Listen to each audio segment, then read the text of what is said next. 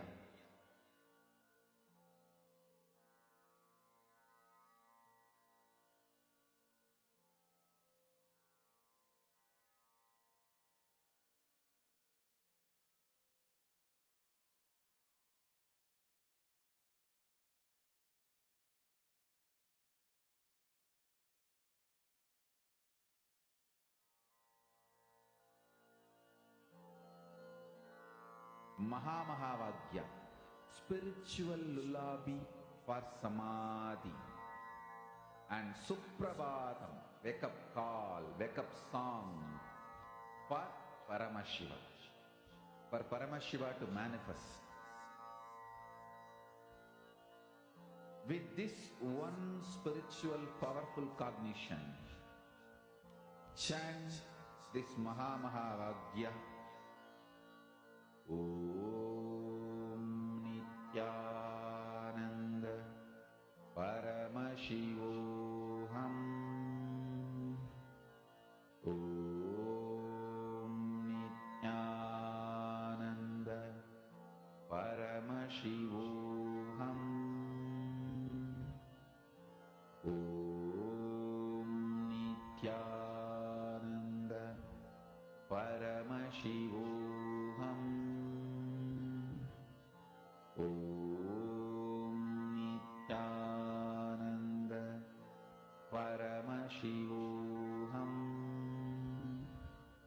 Om Nithyananda Paramashivoham. Om Nithyananda Paramashivoham.